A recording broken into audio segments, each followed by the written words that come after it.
Welcome to the Forum, your way to keep up with state and community leaders, experts, and local business leaders. This is your chance to hear from and talk to people that affect your life right here in Rim Country.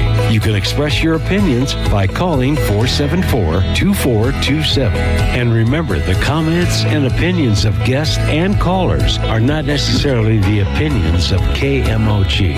Welcome to Rim Country Forum. Well, good morning, Rim Country. I'm Kenny Murphy. This is the Rim Country Forum. Our call-in number, as always, is 474-2427. And today we have Tom Morrissey in the studio. Good morning, Tom. Good day. How are you doing, How buddy? you doing? Good to see you, brother. Good to see you, too. So I'll start off by thanking our sponsors, Owens Law Firm, Pinnacle Propane, Banner Medical Center, Dana Law Group, Roof King, Peak Dermatology, Aesthetics, and Wellness. So it's a wonderful day in Rim Country, is it not? It's always a wonderful day in Rim Country, Kenny. That's right. That's right. So we're going to be talking about some of the things that you're doing. You are running for sheriff in Gila County. Yes, I am. All righty. So we're going to be talking about that. But one thing I'd like to do, Tom, before we go on to that, we had a lady yesterday that called in and said that there was a bunch of people that were killed on January 6th at the alleged insurrection. Although no one's been charged with insurrection, it was a riot. It should never have happened. It was a horrible day. But there's an article that was written by Andrew McCarthy, who was a former U.S. attorney in National Review. And I'm going to read some of this because it kind of clears up the deal. And what he wrote was, we acknowledge that the traumatic events of that day and the role that might have played in some officers' deaths without bending the truth. There are jobs no more stressful and emotionally wrenching than being a police officer. And sadly, on occasion before, that's why the police suicide rate is markedly higher than the suicide rates in other professions. It would also be hard to imagine a more draining experience physically and emotionally for a police officer than that of being overmatched while under siege by hundreds of rioters that are storming a building that you're duty-bound to protect. When a cop commits suicide soon after an event, it is reasonable to suppose that the stress of the job was a contributing factor. Yet committing suicide after the traumatic event is not the same thing as being killed in the line of duty during the traumatic event. Okay?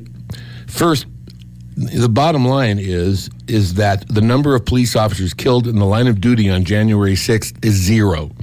Only one person was killed, known to have been killed during the riot, Ashley Babbitt, a rioter who was shot dead by a Capitol police officer. 3 other rioters died during the riot, but they were not killed. One report was that Roseanne Boylan was trampled to death, but the medical examiner later found that she died of an accidental acute amphetamine intoxication. 2 other rioters died from cardiovascular disease, which may have been exacerbated by the excitement and the violence. 5 police officers who defended the Capitol during the riot died in the days, weeks, and months after it ended by suicide. Brian Sicknick, whose death was covered extensively, was known to have been subjected by the rioters to assault, including toxic aerosol spray, but he appeared to be in good condition back at his headquarters afterward. The prosecutors have charged 2 rioters with assaulting him. The charges do not even mention his death, much less allege that the defendants caused it. While it was initially claimed in media reports that Sicknick was killed by blunt force trauma, this was a false allegation. It is far from inconceivable, of course, that the riot could have contributed in some way to bringing on his strokes, but that has never been established. 4 other police officers who defended the Capitol during the riots have committed suicide. One did so on January 10th, 4 days after the riot. And these losses are tragic, no question about it. There is a high suicide rate with police officers. But none of their deaths were related to or even anybody charged with their deaths during the riot. So to say that there was people that were killed by the rioters, the police officers were killed, did not happen. In addition to that, what bothers a lot of people in America is that there were hundreds and hundreds of people, police officers, that were injured in riots by Antifa and BLM across this country, where they attacked federal buildings and destroyed property and were complete jerks who have not been charged with anything. At the same time, people that were charged with misdemeanors sat in jail for years now without bail and without being released, which is why I call them a political prisoner, because they're being treated completely different from most people. There are people charged with murder that are out on bail. So the idea that this was all equal and fair is ridiculous. In addition to that, the mayor of D.C. and Pelosi both refused National Guard support, which was offered to them by the president. They said they don't need them. They didn't want them. So they allowed this to happen.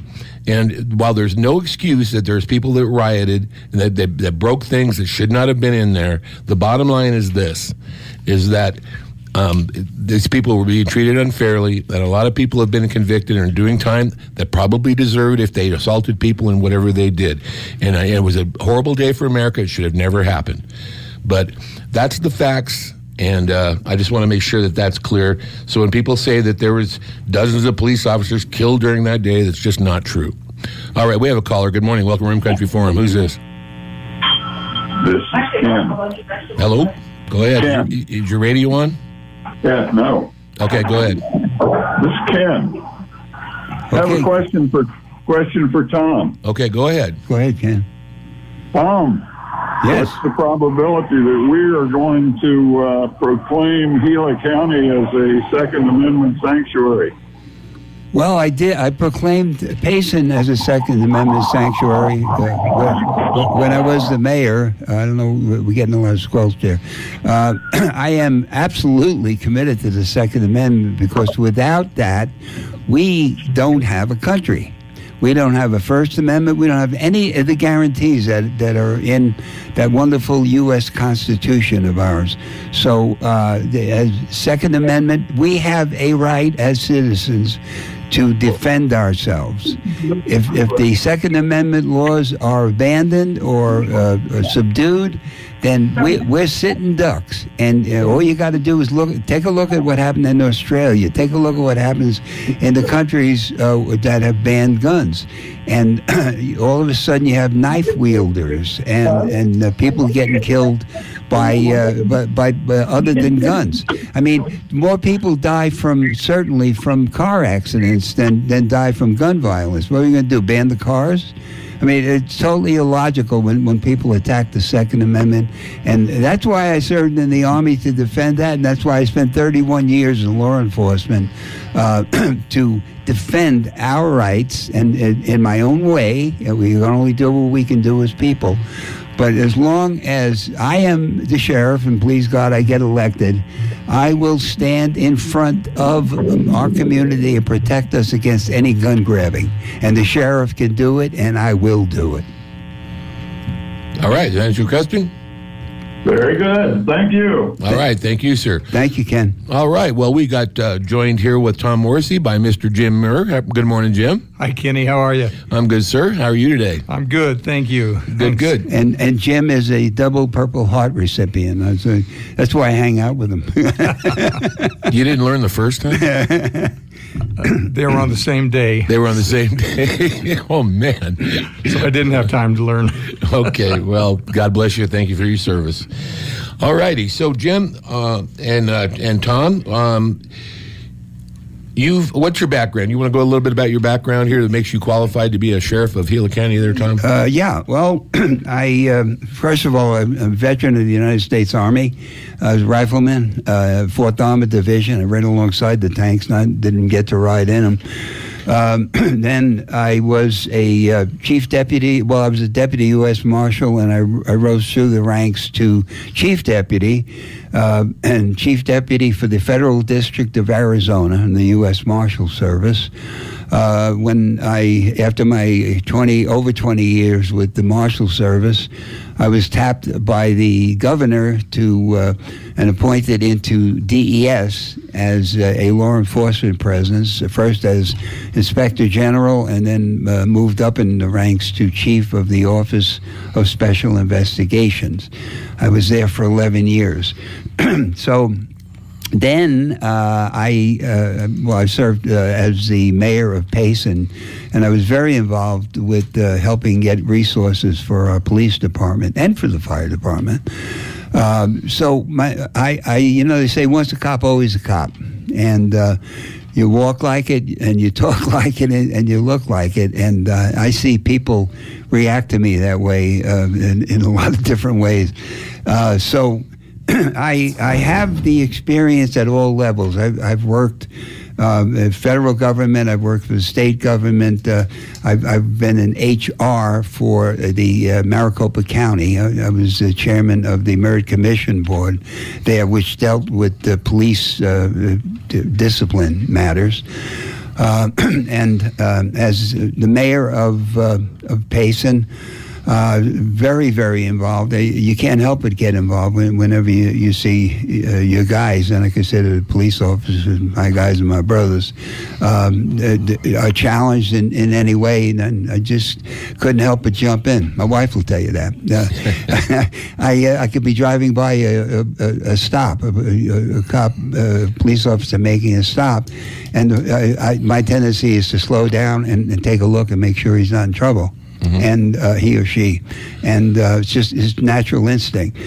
So, what would you do differently with the sheriff's department right now? Are you critical of anything they're doing currently right now? And if you are, what are those things? And if you're not critical of them, what things do you want to do differently? Well, it's not a criticism, Kenny. The thing is, the sheriff's department is doing all that they can with what they have. Unfortunately, the world has changed, especially over the last three and a half years. And the challenges that the sheriff's department, all law enforcement faces now, are way deeper, way bigger than they were even 3 years ago. And of course, that's for the sheriff's department. So what I see is I'm not running against, I'm not criticizing it, I'm running for something. I can bring to the sheriff's department and will bring to the sheriff's department things that are grossly needed. And I've done it. I know how to do this. And I did it with Payson PD. You mean grants, or what do you... I mean grants. I mean, if an agency even applies for a grant or applies for some kind of assistance, financial assistance or equipment assistance, it's a phone call. Okay, now the grim reality is this. Look, I took a very poorly performing federal district law enforcement, U.S. Marshals, from one of the worst performing large districts in the country to 2 years later to the best performing. We even got bonuses for it. Okay, I know how to do this. And it's not just resources, it's not just equipment, it's morale. And what I did to do that was I went out with my troops. I went out and did the job that they did on a daily basis, so I knew what the challenges were. And I intend to fully do that with the sheriff's department. I will get to know every deputy, and I will get to know all the admin people, and I will bring an armed, certified posse into existence. And that will help. I'm going to use a method that I use in the Marshal Service. I'll explain that briefly. We had a program in the Marshal Service. I say we because I still feel I'm still in law enforcement, so I'm going to use that term. So we had a program called WAE, While Actually Employed. And in those positions were retired law enforcement and veterans who assisted the regular deputies. They were not in the retirement system. They were not in the health system. What they were private contractors. They're still going with that. They had they're private contractors, so they get paid hourly. With an armed certified posse, that will not bring them on where they will be paid hourly. But if they are assigned a specific duty, that ordinarily would be assigned to a regular deputy, they will be paid hourly. Now, what does that do? I mean, my goal is to get 50 of these armed certified posse members. That instant, when we have 50, we double the manpower. Sounds good. And what they do is they serve process, they assist with prisoner transport, they protect the courts, they protect the judges when they're on trial. So they free up the other guys to do some of the real work that they need to be doing out there, and go track down the fugitives, which is what a lot of what the U.S. Marshal's Office does. Well, we're going to take a break, Tom, and when we come back, there's a couple of breaking news things that we want to talk about. One is about the Veterans Retreat. Is that correct? So when we come back, we're going to talk about the Veterans Retreat and what's recently happened there. So stay tuned. We'd like to share part of a testimony given by a listener during the forum concerning Banner Payson Medical Center. I just wanted to make a statement to Hoyt. Recently, my son had a pretty severe accident, and we ended up in the emergency room over there. And I just want to tell you have a great staff. Dr. Porter was excellent. The nurses were excellent. The x-ray technician was excellent. He actually had to fly down to the valley, and even the flight nurse was amazing. Just a great team over there, and kudos to your staff. They made my son feel very calm and welcome during his time of need. So we appreciate you guys. Wow, thank you, Matt. Thanks for sharing. I hope he's doing well. He is doing well. Thank you very much. Banner Health, striving hard to make healthcare easier so life can be better right here in Rim Country. Winter is here, and so are potential waterline disasters. Did you know even a slight leak in your hose bibs can freeze and lead to major damages inside your home? Don't let it happen to you. Call George Henry's Plumbing, Heating, and Cooling today. For just $68, George Henry's will conduct a whole home water leak inspection, ensuring your water lines are winter ready. Be proactive. Save yourself from costly repairs. Trust the experts at George Henry's to inspect your water lines now. Call 928-474-5037. That's 928-474-5037. I'm Joseph Williams, your Gila County Assessor, with important information about property tax exemption programs available to Arizona residents. Programs which can reduce property taxes for widows, widowers, permanently disabled, and all military disabled veterans who qualify. Applications must be started by February 29th in Payson at the Tommy Martin Klein building across from the post office. For more info, call our local Payson office at 928-472-7973 or go to gilacountyaz.gov. All right, it's 33 degrees in Rim Country, and it looks like it's getting a little cloudy out there. Well, guys, we have a caller. Let's take that call. Oh, they hung up. All right, so, Jim, I heard this yesterday, and I couldn't believe my ears when I heard it, but is it true that Katie Hobbs has done what? Well, the governor was given a bunch of money from the federal government, and she distributed that to the various legislative districts.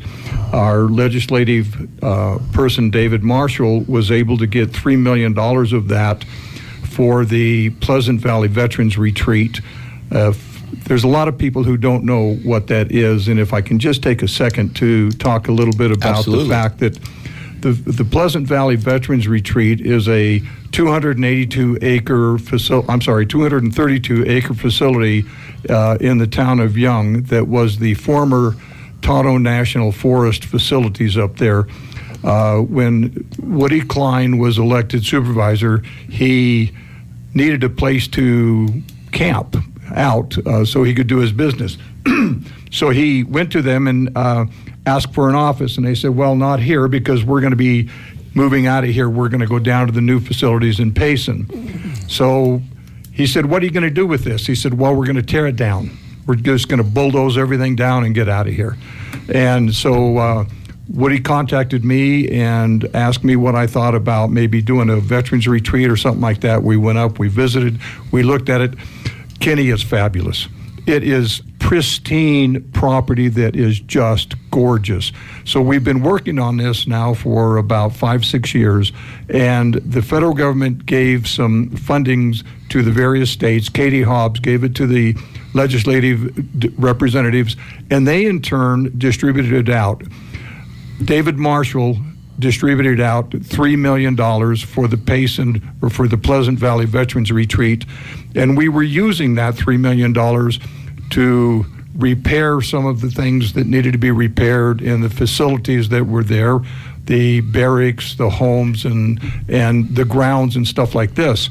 And I got a call on Friday night, and I was informed that that Katie Hobbs has asked for that $3 million back. She gave us $3 million for the Pleasant Valley Veterans Retreat, which will help veterans with PTSD get their families up there. But now she's asking for that money back. And we've already spent about $1.5 million of that money on repairs. And for her to come back now, this late in the game, to say, oh, you know what, I want that money back because I want to use it for something else. I don't know what she wants to use it for. Maybe she wants to use it for the cost of hotels for undocumented criminal entrants, otherwise known as illegal aliens. I don't know, but it's sad because it's taking the benefit of veterans being able to get out into some pristine country, to clear their heads, to get rid of all of that combat stress and everything that they've had. It's taken that away from them and putting it back into some place that I don't know where it's going. All right. Well, let's take this call and see what they're asking. Good morning. Welcome to Rim Country Forum. Who's this? Good morning, Kenny. This is Steve Christensen. Good morning, gentlemen. Good morning, Steve. How you doing? Oh, good. I was listening, and so I have an update on that money, Jim. I just thought I'd kind of update everybody on that. So the $3 million I heard yesterday for sure is not in danger at all. Oh, good. Good. Okay. So we've already received $1.5 million of it, and we actually have not spent any of that $3 million. We have spent money, but it's been ARPA money. So the $1.5 million you're referring to approximately is where we started, and so now we have this additional $3 million, and it is secure. So no worries there.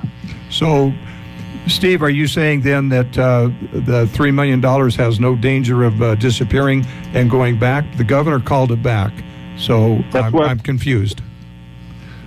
Well, be no longer confused. I heard yesterday that it's absolutely secure. We already have $1.5 million of it in our bank, and we're certainly not going to write her a check. So, good for you. The other $1.5 million is coming, I think, toward the end of January. So, okay, well, that's good news. Well, that's great news. Thanks very much, Steve. Appreciate you calling in, Steve, and letting us know that. That's coming from David Marshall. He checked into it and all that. So, yeah, no, they're not going to take it back. She might want it back, but she's not going to get it back. So good. Well, we know she'd spend it wisely if she did get it back. Oh, absolutely. Yes, indeed. No, it's our money. We're going to use it. Well, so, good. We need it, and this is a beautiful thing out there for our veterans, and it's not just for local veterans. This is veterans from anywhere in the country that want to bring their families out there, and it's 285 acres of beautiful. I think it's 232 acres. 232. Yeah. We seem to be getting an additional 60 acres here and there, but no, 232, and so it's a wonderful thing. So I appreciate everything you're doing, Jim. Thanks, Steve. And we did pick up an extra 200 acres because originally I think we were told it was around 30-some acres, and it came out to be 232. So it's a wonderful place for veterans and their families. Yep. And I got to give a lot of credit to Woody. Woody and his executive, Kathy, have been working really hard. They sure on have. This for 7 years. And the gala retreat was a blast, too. That was really nice. Oh, my Lord. That was fantastic. They did a marvelous job. They being the Rim Country retirement home, assisted living right here on Tyler Parkway. They did a marvelous job. You know, I've never seen what happened there when they're trying to auction off a gun and nobody would take it after they bought it. I know. That thing turned over 10 times. They donated it back, and then it'd get auctioned again. Man, that gun made more money. That was a beautiful thing. Sold 5 times. That was a great thing for veterans, yes. All right, Steve, thanks for calling in, buddy. Have a great day. Steve. Thank you. God bless.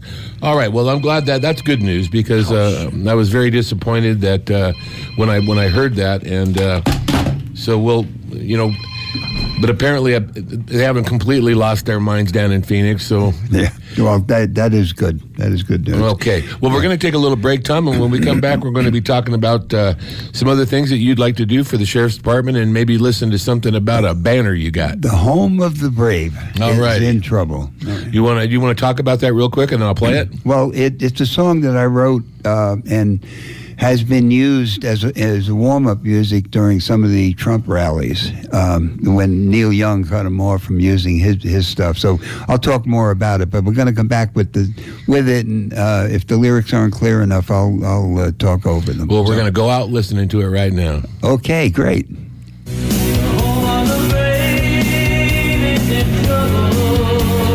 Home of the Brave is in trouble.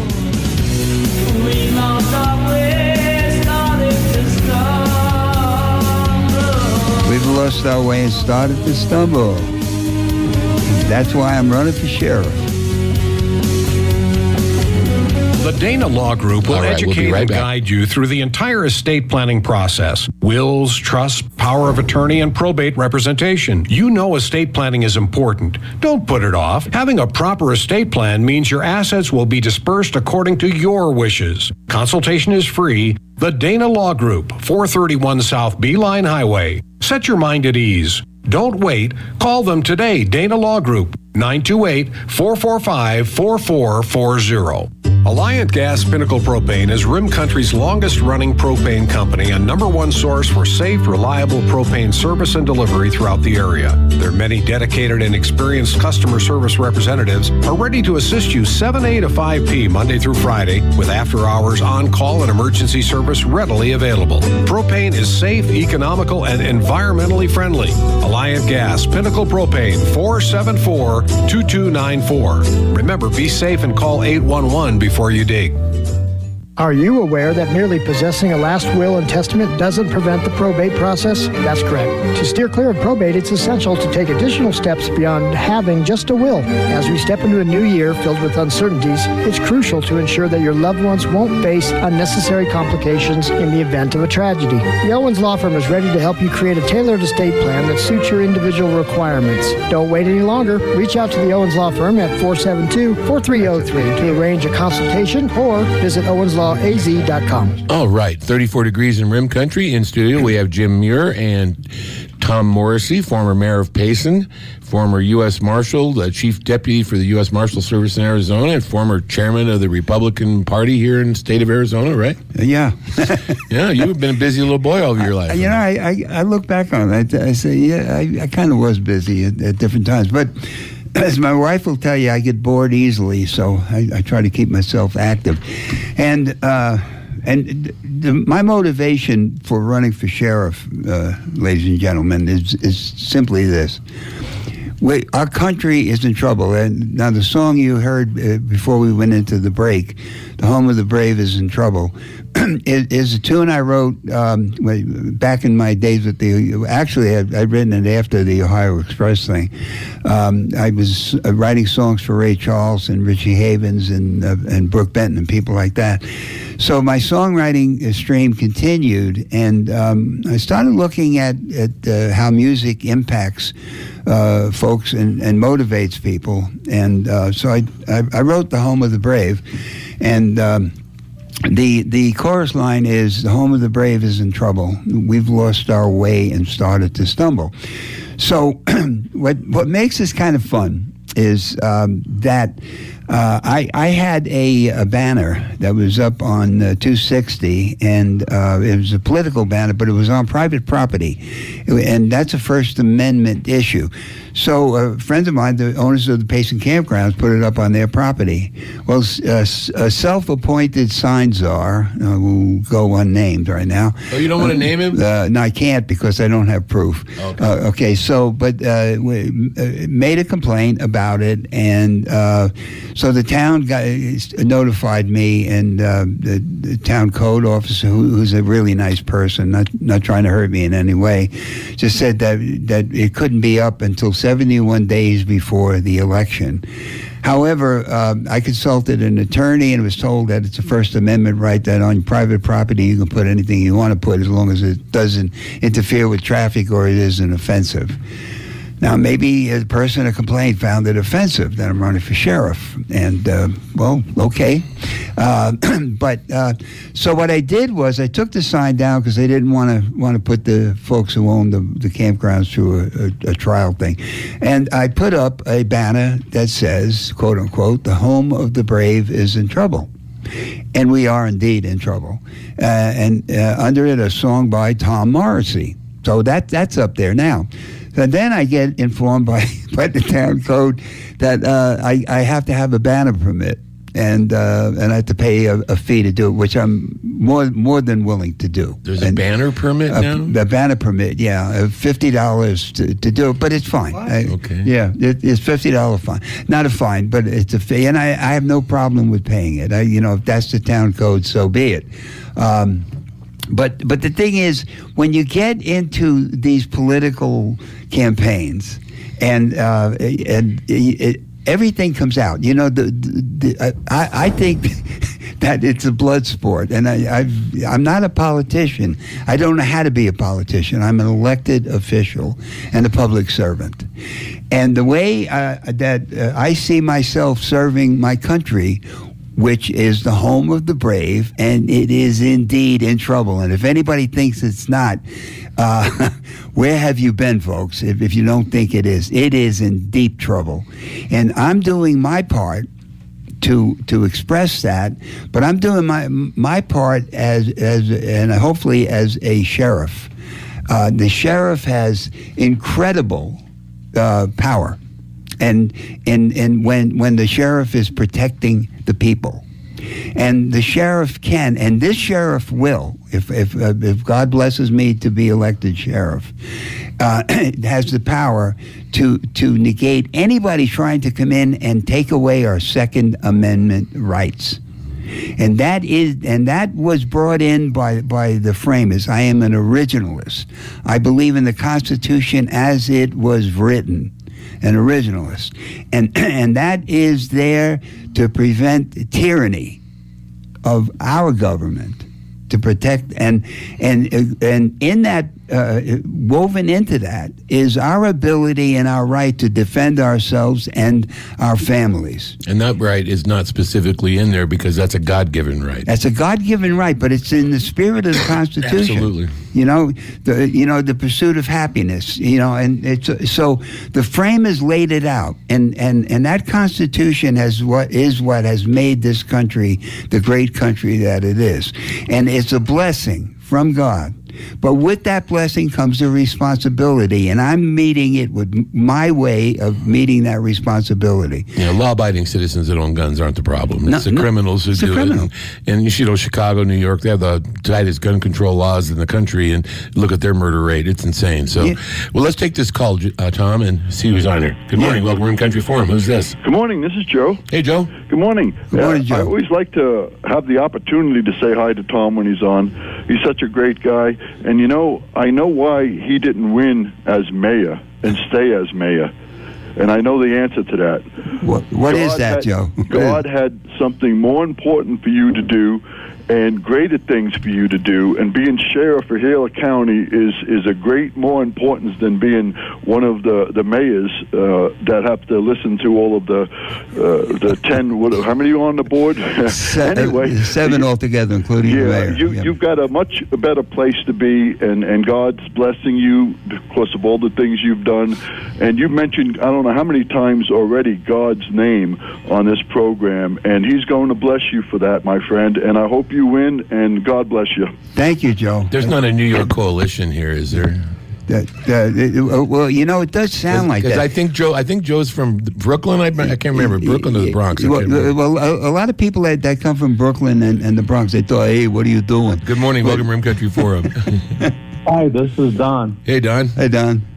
Hey, I appreciate Tom, and I'm really supporting him. I know he will win. If you speak it, it'll happen.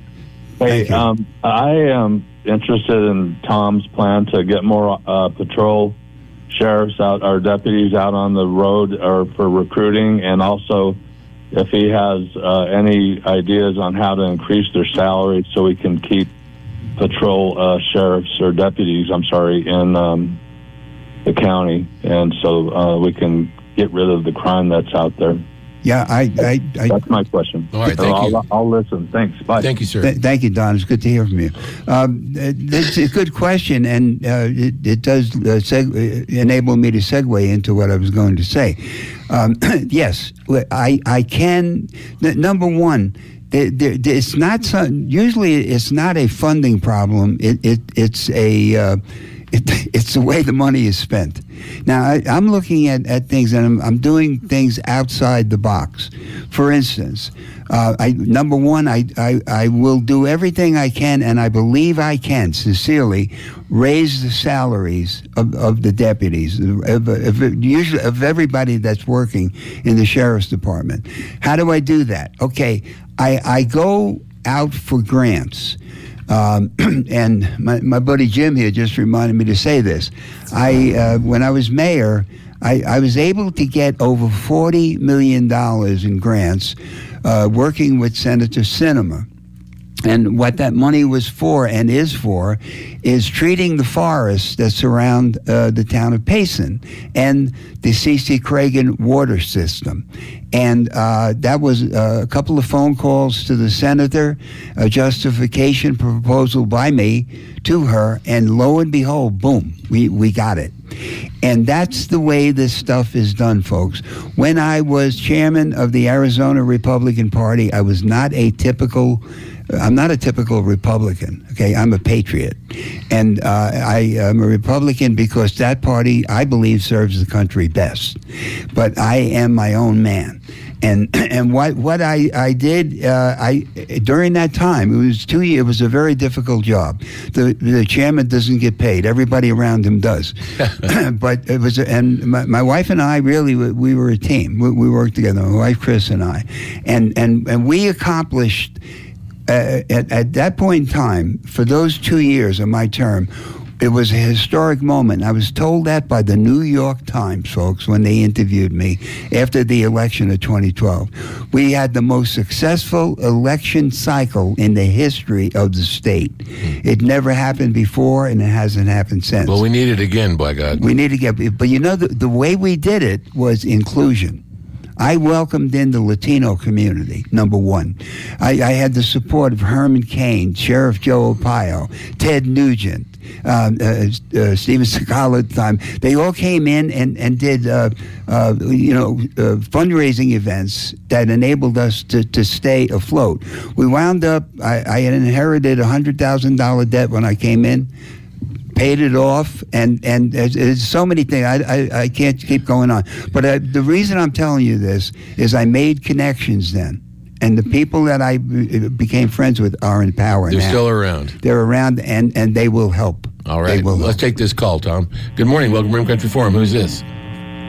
Good morning. This is Chris. Hey, Chris. Morning, Chris. Hi, gentlemen. Tom, I'm late to the show, and I apologize if I'm going to speak over something you've already spoken to. But you just used the term that the sheriff has incredible power. Yeah. And as the son of a librarian, my mother constantly drilled into me the veracity of each and every word that we use. Incredible to me is like unbelievable power. How would you describe the power of the sheriff's office? Okay. Other than incredible, which is unbelievable. So where are the limits of the power of the sheriff? I get you, brother. Okay, here's the deal. And I'll hang up and listen. Thank you very much. Okay, thanks for that question. Here's the deal. Okay, as a chief deputy U.S. Marshal for a federal district, you would think I had incredible power. Well, I didn't. I reported to somebody who reported to somebody who reported to somebody. My boss was the U.S. Marshal who was appointed by the president. He reported to somebody, and so forth and so on. The head FBI agent in this state reports to somebody. Police chiefs report to somebody. All law enforcement, the state troopers report to somebody. You know who doesn't? The sheriff. The sheriff reports to the people, and that gives the sheriff incredible power, in my estimation. Okay, and the thing is, a lot of the sheriffs are well intended and all that, but don't really understand the power that they have. Now, an example. Okay, Governor Newsom last week imposed some incredibly dire regulations that took away the citizens of California's rights. One of them was the gun rights. And you know who stopped them dead in his tracks? A sheriff in California stop the governor of California. And let me tell you, folks, if that happens here, and I have to go up against the governor, get ready. Katie barred the door, because I will. I will protect our rights. And hopefully you wouldn't be alone. I hope the other sheriffs would too. Right, and that's the second part of this. We are organizing. I'm working with Jerry Sheridan, who is running for Maricopa County Sheriff. That office has been decimated by the previous administration. And Jerry, I believe Jerry's going to be the next sheriff there. I believe I'm going to be the next sheriff here in Gila County. And we've already started coordinating. I have been talking with prosecutors and lining up things and working with organizing the sheriffs. There would be about 10 conservative sheriffs in Arizona. We will be one voice, and we will stand together. That'd be awesome. All right, Tom. Well, we've got a caller on the line, but I got to take a break real quick. We'll be right back, and we'll take that call. Love your lips and lose those lines. Peak Dermatology Aesthetics and Wellness invites you to an exciting Talks Party Thursday, January 25th, just in time for Valentine's Day, with food, wine, fun, promotional pricing on Botox and lip filler, plus skincare products and raffles. Don't miss this special Talks Party. Meet the great staff and have all your questions answered by these experts, dedicated to bring out the youthful beauty in you. More info, call 928-951-0395. They can't wait to meet you. Thursday, January 25th, 4 to 6 p.m., 127 East Main Street, Suite A.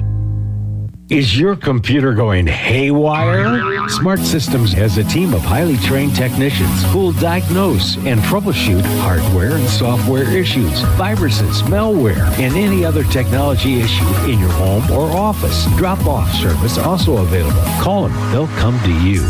Smart Systems, serving Rim Country since 2004. Located next to Sawmill Theater. For more information, go to 833ittechs.com or call 928-468-7400. Did you know your Rim Country property is worth more now than at any time in past history? If you're considering selling your home or property, Kim Ross of Realty Executives Arizona Territory wants to help you get top dollar. Whether you're buying or selling, Kim Ross is an expert in Rim Country real estate. If you have questions, pick up the phone right now and call Kim Ross at 928-978-1003. That number again, 978-1003. To view area listings, go to kimross.com. All right, 37 degrees under partly cloudy skies. We have a caller on the line. Good morning. Welcome to Rim Country Forum. Who's this? Good morning. This is Courtney, and I'm a big fan of Sheriff Morrissey's after hearing this interview. Future Sheriff Morrissey, Courtney. Your lips to God's ears. She likes the sound of it already. Thank you. Yeah. Well, I had a question, and it regards the fentanyl epidemic that is affecting young people in a really catastrophic way, and I wanted to know what the future Sheriff Morrissey would do to help combat that problem. Okay, I can answer that by telling you an experience I had when I was chief deputy. I was one of the founders of the HIDA task force. That's High Intensity Drug Trafficking Area, and we put together a combination of ATF, DEA, state police, DPS, state police, sheriff's deputies, local police officers, U.S. Marshals, because we funded it, and the military. Now, the military cannot be involved in law enforcement constitutionally, but what the military could do is bring in intelligence. And 50% of the mission, or maybe even 70% of law enforcement, is made possible by intelligence. And the military has an incredible network. So we use that, and that was highly successful. It still is. It's still there, and it's still going. As a matter of fact, there are about 8 other task forces that have grown out of that. So what would I do with the problems that we're having with drugs? I would use the task force concept. Now, our department, our sheriff's department, is not big enough to have our own task force, but the way to solve that is to put a position, put a deputy in the task force, a task force that's working these drug missions, so that we have access to and be served by the task force. And what it is cyclical. It rolls through. And I have another plan of working with other sheriffs on patrols. And I can't go into that, Courtney, because it's a strategy we're going to use. But we're going to share resources, and we are going to do a lot of things that have not been done because they haven't been able to be done. But I know how to do it, and we're going to get it done. And I'm sure that I'm not going to tip off the cartels and the people that are moving drugs and people. But I'm going to tell you, and I'm going to tell all the listeners, that I will deal with it. I already have a strategy. I'm already working on a plan. And I hope that answers your question. Sorry about that. I cut her off before she answered. I thought she was gone off the line. But thank you for your question, Courtney. Appreciate it. All right. Well, we're going to take another little break, and we'll be right back. Stay tuned, and we'll finish up talking with Tom Morrissey and Joe Muir about what Tom wants to do as sheriff here. Ponderosa Family Care provides bioidentical hormone replacement therapy, and you need not be an established patient. Deficiency signs range from fatigue, weakness, anxiety, stress, and brain fog to weight gain, hair loss, dry skin, decreased libido, and mood swings. Their providers are highly trained and knowledgeable about the most up-to-date treatments and will impress you with their individual attention to your needs, whether oral, topical, or pellet hormones. Most insurances cover consultation and lab work for all three. The pellets themselves not covered, but will last several months, and pricing is competitive. Plus, they'll match competitors. Call Ponderosa Family Care now, 928-468-8625 for a free consultation. 468-8625. Old or even newer roofs can receive damage for many reasons, be it last winter's storms, summer's monsoons, and gusting winds, so common here in Rim Country, or just plain aging. The experts at Roof King will be glad to check out your roof at no charge and even help negotiate with your insurance company. You can trust Roof King to be honest, dependable, and fair. Give them a call now before this year's storms join you inside. 928-297-3757. Roof King, where they treat you and your family like royalty. All right. It is 37 degrees in Rim Country. We've got another caller on the line. Good morning. Welcome to Rim Country Forum. Who's this? This is Frank. Hey, Frank. Hey, I don't want to cast shade on your word or anything because, I generally take people at their word, but I do recall not so long ago when you were telling everybody they had to wear a mask to come into town, and that was going to be your thing. You had to wear a mask to come into town, and that didn't sound very libertarian to me. Well, I'm not a libertarian. I'm a conservative Republican, and that is not true. I fought the mask mandate. As a matter of fact, I was able to keep businesses open during that period of time when other mayors closed their businesses down. I do not support mandates from the government telling adult people like ourselves that we have to wear masks and that we're limited because the government says we have to do things. I did not support the mask mandate. I did not encourage it. I never will. And I did not support closing down the business. As a matter of fact, with again, Senator Sinema helped me with this. I was able to get stipends to keep the businesses open and kept them open, and I did not enforce any of the mandates. And wait a minute, that don't ring true because I was the one that called you up on the radio that one time, and you said everybody should wear a mask. It was the governor had said that it was going to be up to each community, and you would come out with your ruling. Well, we're going to wear a mask here. No, I didn't. That is not true. I asked you point blank where you got that power in the Constitution. Because after all, I'm not very well read on the Constitution. I'm sure you're a far smarter man than me. I'm not smarter than you. I'm a man just like you, and I'm telling you that's not true. I never support mandates. I do not support them, and I didn't. And I can prove to you that is not true, okay? And as a matter of fact, I worked against the will of the governor, who I know and has been a friend of mine, and he wasn't happy with me because I did not abide by that. I did not enforce it. And the police department did not enforce it. Well, they really couldn't. Yes, they could if they wanted to. But the thing is, ultimately, it would have been my decision, and I wore it. And I did not support it, and I will not support that type of thing, period. Okay, well, We'll see. Thank you. You will see. All right. Thank you, sir, for the call. Well, we had a really good Karen police force out there that was trying to enforce it, that's for sure. Well, actually, the police chief didn't. He didn't. I'm talking about the Karen police force. Oh, the Karen. I'm sorry, yeah. No, because Ron Tischer, who's our police chief. The people that would sit there and look at you when you didn't have a mask on and they were having a mask on. And they look point at you. Fingers at you. You're trying to kill everybody, you evil piece of crap, you. But, we're blessed with a great police chief, by the way. Ron Tischer was very much on board with me on that. Well, look what they did. They closed the churches and kept Walmart open. When a government does that, you know where their agenda is. You got it. Good morning. Welcome to Rim Country Forum. Who's this? Hey, good morning. This is Darren. Hey, Darren. Hi, Darren. I just wanted to second that previous caller. Tom, you did support mask mandates. You did say it on the radio, and you did support it. So for you to say that you didn't, it's just not being honest. You did do that. We all know it. I did not do that. But what I did, I left it up to the people. If they wanted to wear masks, they could. Okay?